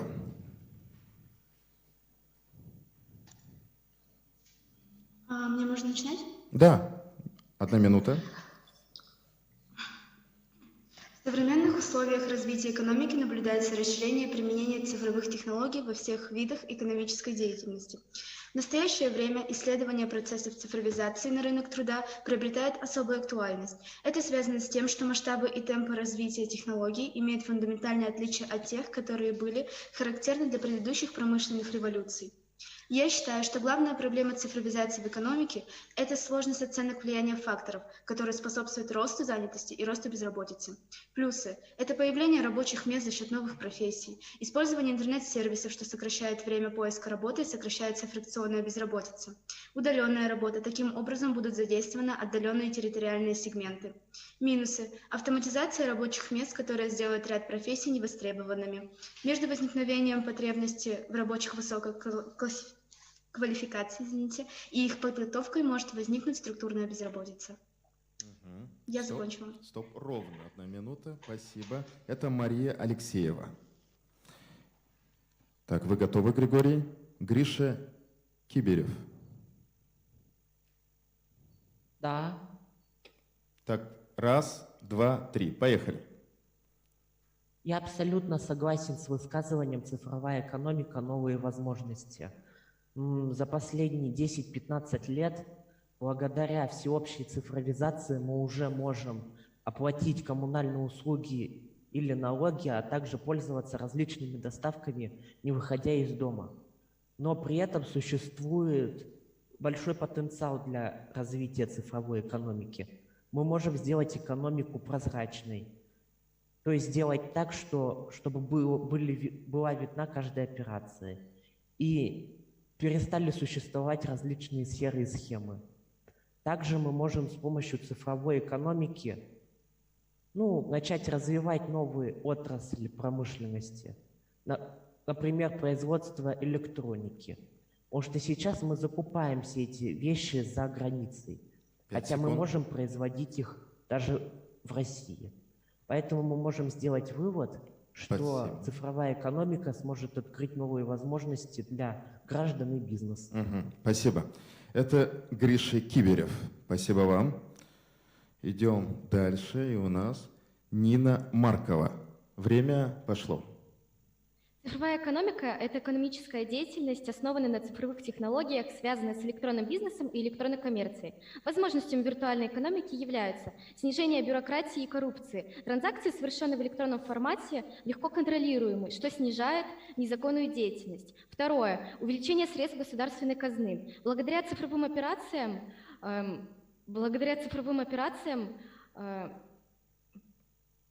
Благодаря цифровым операциям контроль продаж и налогов становится более доступным, что приводит к увеличению средств государственной казны. Третье. Внедрение новых технологий. Моделирование, анализирование больших данных. Все это приводит к повышению производительности, снижению затрат труда, также устранению человеческого фактора как эмоции. Но есть и отрицательная черта – это безработица. Таким образом, у цифровизации есть преимущества как положительно, так и отрицательно влияющие на жизнедеятельность общества. Спасибо. У вас осталось еще 2 секунды. Вы молодец, умница. Идем дальше. Мария Шпагина. Время. Что, Поехали. начинать? Да. Сегодня не обязательно выходить из дома, чтобы совершить покупки. Можно, не вставая с дивана, заказать любую желаемую вещь в онлайн-магазине. Такую возможность нам предоставляют информационные технологии новой эпохи. Это эпоха цифровой экономики. В основе цифровой экономики лежит мобильная связь, интернет и компьютерные технологии. Современная экономика происходит в виртуальной реальности. Она включает в себя онлайн-платежи, электронные платежи, онлайн-услуги, интернет-торговлю. Цифровые технологии открывают для нас новые возможности. Прежде всего, они помогают сэкономить наше время и деньги за счет своей скорости и мобильности. К тому же, доступ есть у каждого человека в интернет через телефон или же компьютер. Поэтому цифровая экономика является наиболее перспективным направлением в наше время. Стоп, ровно. Спасибо, спасибо. Ну и завершает у нас это Наталья Лаганова. Время, поехали. Прежде всего, я хотела бы начать с понятия цифровая экономика. Цифровая экономика – это глобальная сеть экономической деятельности, которая поддерживается информационно-коммуникационными технологиями. И я считаю, что развитие цифровой экономики создаст большие возможности для современного общества. Во-первых, будет рост производительности. Компании, которые используют цифровые технологии, могут повысить эффективность в своих организациях и также получить большие возможности для более легкого доступа к своим потребителям и предоставления им услуг. Во-вторых,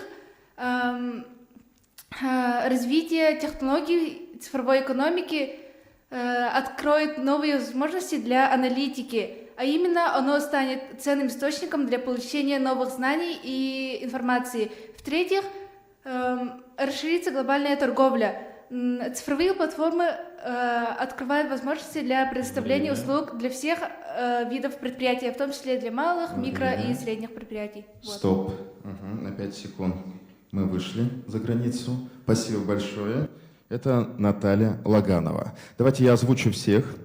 Итак, у нас Мария Алексеева, Гриша Киберев, Нина Маркова, Мария Шпагина и Наталья Лаганова. Ну что, благодарим участников за такие интересные доклады. Ну, впереди подведение итогов и определение победителя 9-й Республиканской телевизионной олимпиады по финансам и экономике для учащихся 11 классов республиканских школ. Напомним, что сегодня в финале приняли участие выпускники из разных уголков республики. У кого-то связь чуть менее плохо работала, к сожалению, а у других, конечно, качественно, мощно и открыто. Так, у нас участвовали. Это Мирнинский район, город Мирный. Вы здесь? Город Мирный, вы где? Угу. Да, я здесь. Поселок Светлый. Село, получается, Орлах, Жиганск. Ну и, конечно же, город Якутск. Пока жюри совещается, я бы хотел услышать мнение наших участников. Я буду сейчас задавать вопросы. Жюри определяет, совещается. Ну и, конечно, такой первый вопрос тоже мне очень интересен. Ваши планы на будущее, кем видите себя в будущем? Давайте Наталья ответит. Наталья Лаганова. Прежде всего, я хотела бы начать со своих краткосрочных целей. В этом году я планирую поступать в Высшую школу экономики и стать студентом вышки. Я поступаю на направление менеджмент. Также после обучения в высшей школе экономики я хочу поступить за границу. Вот. И Куда именно, если не секрет? Если не секрет, я хочу поступить в Испанию. Вот. Куда именно в Испанию? Там город какой? В Мадрид. И там бизнес-школа АИ. Все, мы все услышали. Заявки сейчас будут поданы. Спасибо, Наталья. Так, Мария у нас. Алексеева что думает? Какие планы? В планах сначала сдать экзамены. У меня уже есть на примете пару институтов. В них входит как раз-таки СВФУ. Еще я думала насчет того, чтобы поступить в Новосибирск, в НГУ-ЭУ. Мне показалось это интересным, как раз-таки по направлению экономики. Именно поэтому я сейчас на этой Олимпиаде. В будущем хочу закончить бакалавриат и также пойти на магистратуру, а уже после, скорее всего, тоже продолжить где-то за границей. Хотелось бы получить там образование тоже. Куда именно за границу? За бугром? Скорее всего, в Азию, возможно, в Корею. Спасибо, Мария. Ну и Гриша Киберев, прошу. Пока я планирую хорошо сдать экзамены и поступить в Сибирский федеральный университет. Ну, это пока мои все планы. Пока вот так. Хорошо. Спасибо, Гриша. Нина Маркова. Как я уже сказала ранее, у меня есть цель поступить, отучиться на специалитет таможенное дело, но пока это все так, мечты, возможно, после сегодняшнего дня отойдет на задний план. Такой тонкий намек, да? А так я хочу переехать в другой город, в свой родной Челябинская область, Челябинский край, город Миас. Я родом оттуда, поэтому хочу учиться там. Опять. Посмотрим. Хорошо, спасибо. А Мария Шпагина. Ну, я планирую сдать, конечно же, успешно экзамены и после поступить в Национальный государственный университет по физической культуре имени Лесговта, который находится в городе Санкт-Петербург. Или же в рассмотрении у меня еще есть академия в Москве. Спасибо. Так, жюри совещается. Конечно, надо определить победителя. Давайте еще один вопрос, который я бы хотел вам задать. Так, какой-нибудь очень легкий. Давайте. Какой из этапов финала показался вам наиболее трудным? Наталья?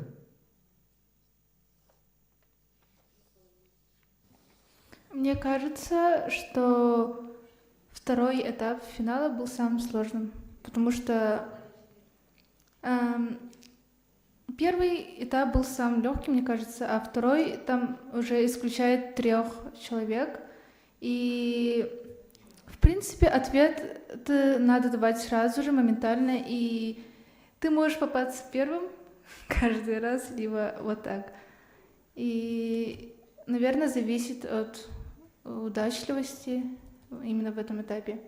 А те, кто уже прошли на вот этот самый последний этап, они уже все победители. Ну, я так считаю, мы молодцы уже. Вот. Поэтому это был самый приятный этап. Последний. Спасибо, Наталья. Хорошие слова. Идем дальше. Мария Алексеева.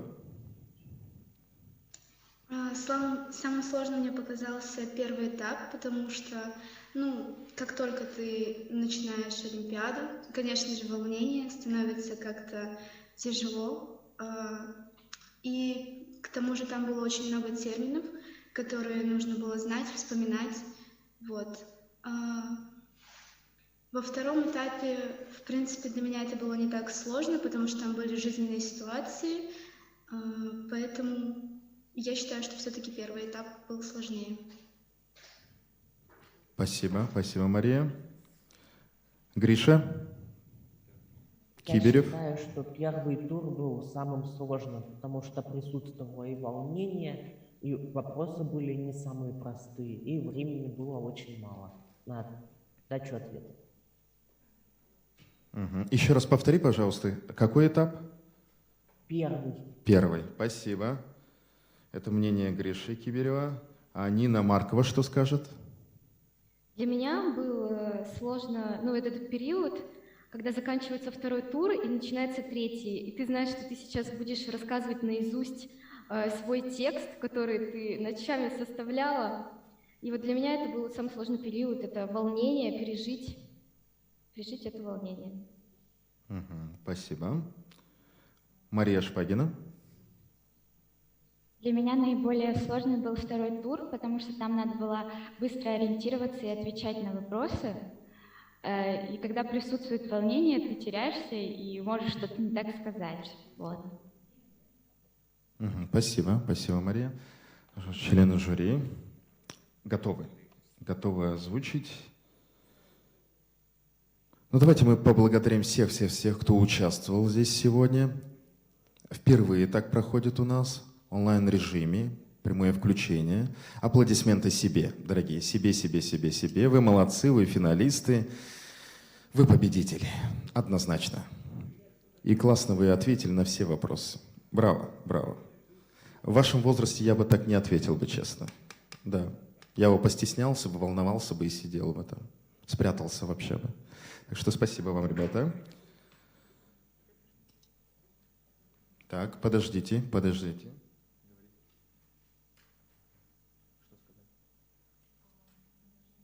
Давайте я озвучу, может быть, а потом уже вы скажете. Я понимаю, нервы, да, вы волнуетесь. Ух, кто же вакантное место получит? Так, мы передаем слово. Я бы хотел передать слово председателю жюри Валерию Алексеевичу. Аплодисменты!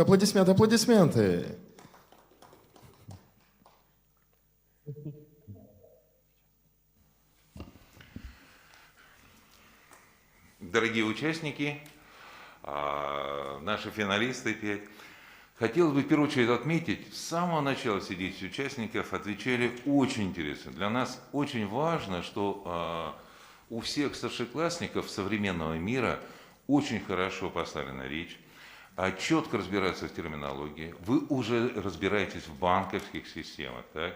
Даже разобрались, в чьей собственности находится карточка, которая большей частью родителей. Хотя, возможно, у вас есть карточка, да? Это забегая вперед. У кого есть карточка банковская? Поднимите руку. Так. Вот видите как, старшеклассники все у нас обладают банковской карточкой. Молодцы, просто молодцы. И вот развитие финансов по всем вопросам все отвечают очень ровно. Нам очень сложно, вы обратили внимание, как долго мы считаем баллы. И вот подсчет баллов, как помните в фигурном катании, да?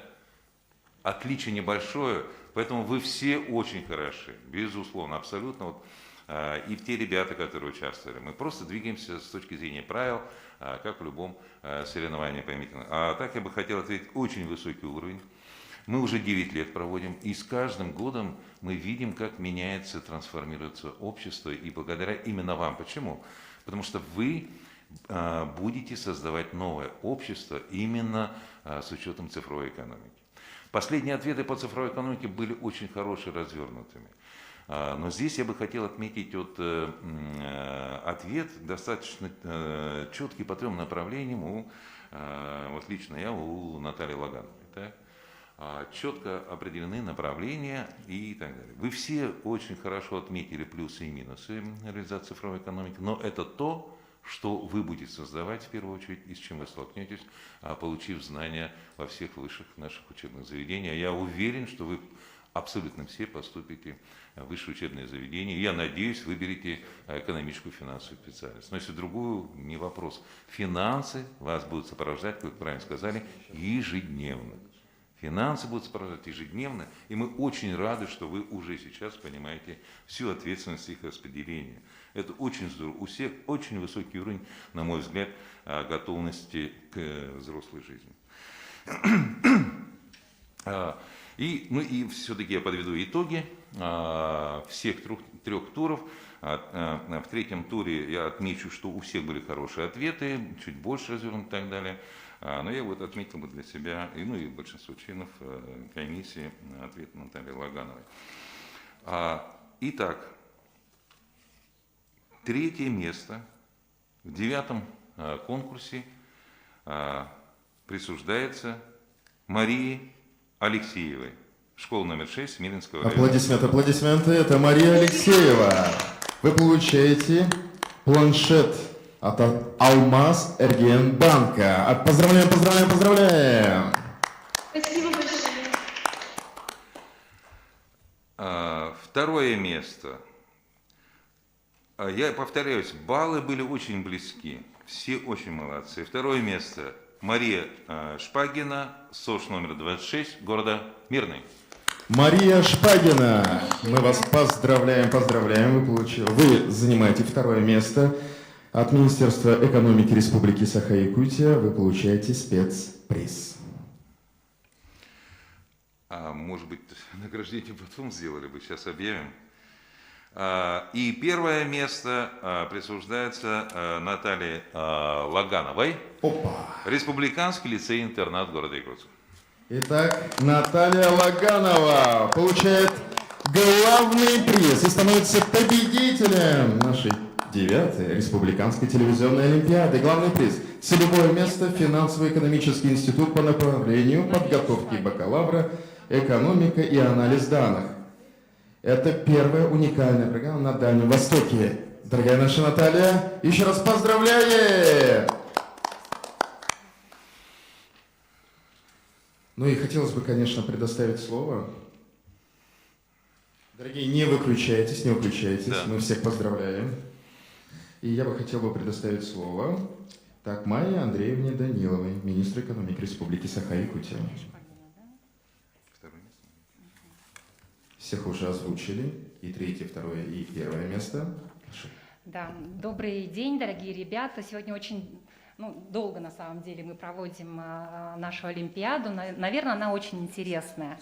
И я бы тоже хотела выделить Наталью Лаганову. Мне очень понравились ваши ответы в части и цифровой экономики, и как вы быстро вычислили проценты, да, которые выйдут по микрофинансовой организации в целом в расчете на месяц. Да. Но всем тоже на заметку хочу сказать сразу же, да, что выгодность процентов зависит в том числе не только от того, 18, она сейчас целых 25 в год получится, да, например, годовая ставка, исходя из той истории, но и от того, все-таки в какое время это было. Если бы это было 10 лет назад, возможно, эта ставка была бы очень хорошая и удобная, потому что ключевая ставка Центробанка сейчас 4,25, 4,5 уже сейчас стало. И она имеет тенденцию к росту, и, соответственно, тоже от этого много что зависит. Спецприз от Министерства экономики за второе место вручается Марии Шпагиной. Мы очень рады. Это Мирнинский район, город Мирный. И с удовольствием отмечаем, что Мария является кандидатом в мастера спорта по художественной гимнастике, и спорт, он всегда позитивно влияет на нашу жизнь. Вручаем вот такой вот сертификат на приобретение ноутбука на сумму 20 тысяч рублей. Спасибо, Мария. Классный подарок. Спасибо. Спасибо. И за третье место я бы хотела предоставить слово Николаю Николаевичу Долгунову, председатель правления Алмаз Эрген Банка. Я в первый раз участвую в качестве члена жюри в такой Олимпиаде. Мне на самом деле очень здорово и приятно, что наше подрастающее поколение настолько грамотно. На многие вопросы, я думаю, что и студенты не могут ответить, которые учатся в профильном этом образовании, получают. Я очень надеюсь, что среди сегодняшних участников есть наши будущие коллеги, которые будут работать в нашем банке, в нашем финансовом учреждении. хотел отметить, что действительно насколько правильно излагают мысли, и несмотря на то, что первый этап был у нас, по сути, первый тур стал, как будто 2 тура сразу прошло, и мы посмотрели ответы, которые были и на первых вопросах, кто ответил. Ну, в принципе, здорово. Хотел отметить Марию Алексееву, которая заняла 3-е место. Я посмотрел ее ответы и на первом туре, насколько они были развернуты, насколько точно она ответила в этом плане. Очень здорово. И 3-е место мы хотели подарить за 3-е место планшет. Покажите, пожалуйста, планшет, предоставьте. Но по качеству ответов очень здорово. Я действительно надеюсь, что не только один, а несколько сотрудников придут и к нам через года 4-5 мы будем коллегами и будем работать в одном предприятии. Вот подарок. Спасибо вам большое. Аплодисменты. Так, я бы хотел слово кому? Подскажите мне, пожалуйста. Хорошо. Так, я бы хотел предоставить слово Андрею Анатольевичу Гридневу, заместителю управляющего отделения Национального банка Республики Саха-Якутия, Дальневосточного главного управления Банка России. Прошу вас. Уважаемые ребята, участники, я как представитель Банка России тоже не могу оставаться в стороне.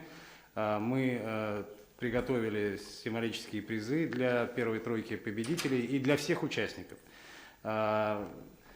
Здесь мы вам передадим памятные монеты разных серий. Там могут быть, попадутся, может быть, мультфильмы кому-то, может, кому-то попадутся памятные даты из нашей истории. Все участники получат по одной монете, а наши победители получат набор из 3 монет подарочных. И не знаю, может быть, кто-то из вас занимается нумизматикой, ну, может быть, это подтолкнет вас и будет началом вашей коллекции. Успехов вам, вы молодцы. И я очень рад в очередной раз быть в составе жюри. И действительно, как Валерий Алексеевич заметил, прогресс явно налицо. Ну, я это все-таки связываю еще и с тем, что мы, вот и Банк России, и Министерство финансов, Министерство экономики, другие заинтересованные министерства, ведомства, очень проводим такую широкую кампанию по повышению финансовой грамотности среди нашего населения, в том числе и среди школьников. И полагаю, что вот плодами этой работы является ваше присутствие сейчас здесь. И я очень рад и отрадно осознавать, что вот у вас такое проактивное, скажем так, участие, проактивная позиция в части повышения своей финансовой грамотности. Успехов вам и здоровья. Спасибо. Спасибо. Сейчас я предоставляю слово Анне Тимофеевне. Она является директором финансово-экономического института СВФУ имени Максима Кирилловича Амосова. Уважаемые наши участники, все те, кто прошли финал нашей телеолимпиады, я хотела бы сказать тем, кто прошел финал, но не попал в тройку, скажем так, сильнейших. На самом деле, действительно, тут Лаганова Наталья сказала очень верно, то, что вы отобраны для участия в финале, это уже очень большое достижение. И, конечно же, мы отметим вас сертификатами и так далее, которые вы можете предъявить уже потом при поступлении. При равенстве баллов наверняка наши коллеги примут решение вот в сторону тех, кто участвовали в телеолимпиаде. И, конечно же, хочется подчеркнуть, что каждый год уровень наших участников растет, и интерес к тому образованию, которое дает наш Северо-Восточный федеральный университет, из года в год возрастает. И, конечно же, очень отрадно, что у нас появляются такие светлые, одухотворенные и очень красивые абитуриенты. И мы надеемся, что все финалисты нашего 2021 года, они придут к нам в Северо-Восточный федеральный университет. Всех ждем. Спасибо.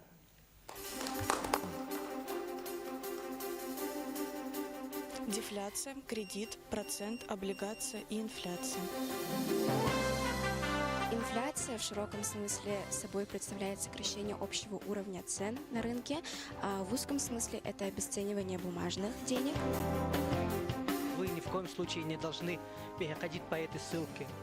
Вы должны сразу же добавить его в черные списки. Сейчас я разрабатываю проект, в котором создам приложение, где буду продавать якутские узоры в цифровом варианте через интернет.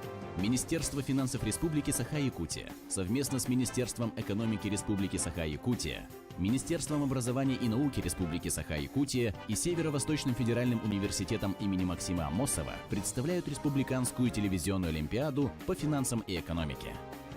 Олимпиада проводится с 2013 года и направлена на повышение финансовой грамотности, распространение финансовых и экономических знаний среди школьников, воспитание потребительской культуры.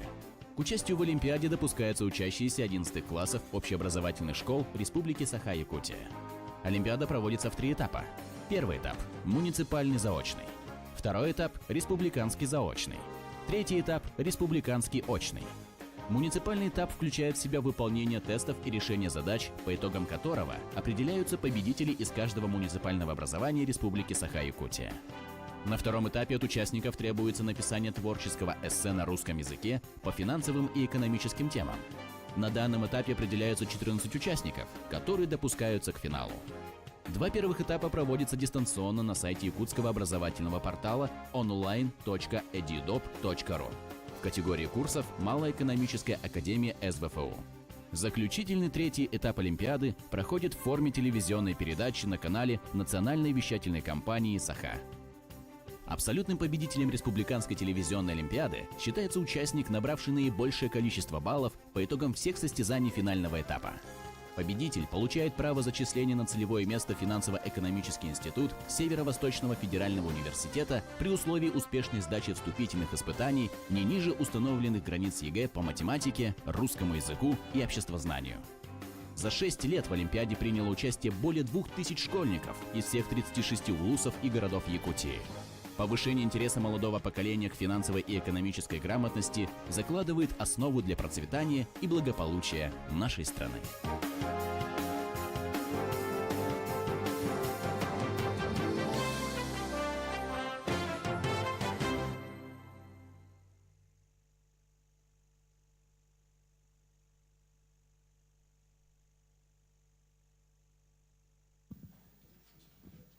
Итак, закончилась 9-я телевизионная олимпиада по финансовой экономике в 2021 году в смешанном формате. Мы благодарим всех участников и приглашаем и в дальнейшем также активно участвовать во всех мероприятиях повышения финансовой грамотности, проводимых на нашей территории. И ждем вас на следующих Олимпиаде. А сейчас я хотел бы вручить сертификаты и наш приз нашим финалистам.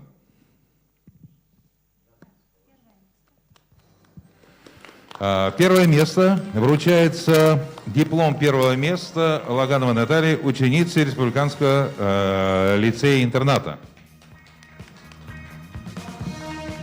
Спасибо большое, поздравляем вас. Сертификат вручается победителю на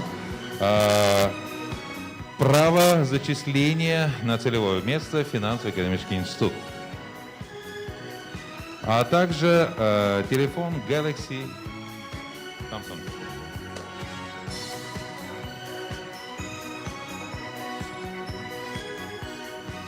Пожалуйста, второе место. Так, второе место. Да, мы уже объявили, и если Мария нас слышит, мы вручаем ей спецприз, сертификат на приобретение ноутбука. Обращайтесь в Министерство экономики для получения сертификата. Спасибо. Также разрешите вручить тем, кто в студии, сертификаты участников, финалистов данной Олимпиады. Анастасии Соловьевой. Спасибо вам за участие. Сивцевой Жанне. Спасибо вам за участие. и поощрительные призы.